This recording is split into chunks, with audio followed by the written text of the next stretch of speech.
Episode 2 opens with Hank taking Barry to Esther's monastery. He wants to show him the operation to show him what he's up against.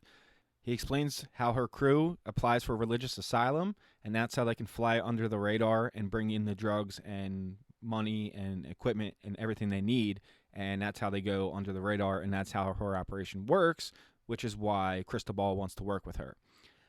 Barry kind of says this is very smart, actually, and you can tell Hank is jealous right away as he pulls out a picture of them looking happy on the phone. And basically for Hank, the whole thing is just so Esther dies so he can be best friends with Cristobal again. He then shows him the bullet that the Bolivians gave him, and he tells Barry he wants her to kill her with this bullet specifically, and then to retrieve the bullet, then send the bullet back to the Bolivians so that Hank can be cleared from this mess. Barry questions how this is possible, and then Hank says, well, why don't you get a heavy book behind her and then shoot her in the head, catch the bullet, there you go.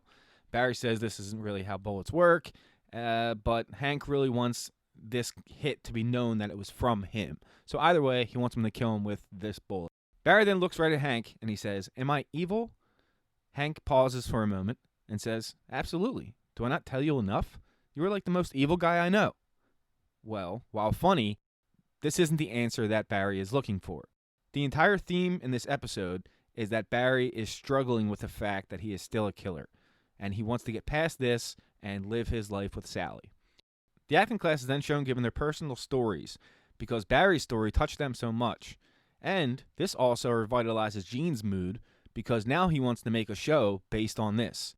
He wants everyone to perform their own most personal tragedy, and they will have a show based on this, and he thinks that it will sell better than the past shows they have been doing.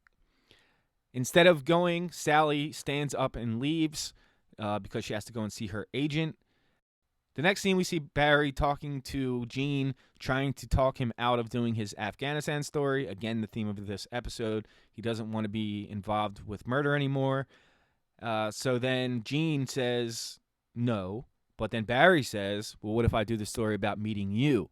Gene is instantly interested, so at first he goes along with this. Back to Sally. They are showing the reel of her most recent shots. She doesn't like anything she sees because she thinks she could be doing more at this point in her career. Her agents try to calm her down and say that good parts come with time. Even Jennifer Lawrence didn't make it big right away. Detective Joe then travels to Cleveland to question Fuchs about the tooth they found in the garage where Goran was killed.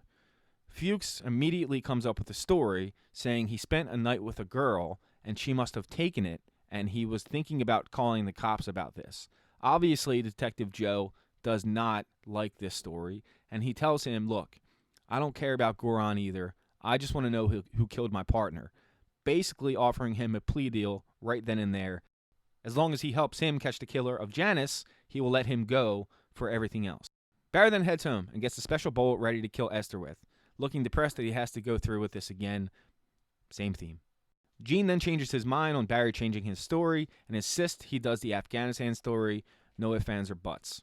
Next scene, we get the confrontation with Barry and the Burmese family. Barry walks up to the door, and he could have easily shot Esther dead right then and there. He has a sudden flashback to Afghanistan, and then a sudden flashback to Sally, saying she will never be with a violent man ever again. This breaks Barry in this moment. He is unable to go through with the hit.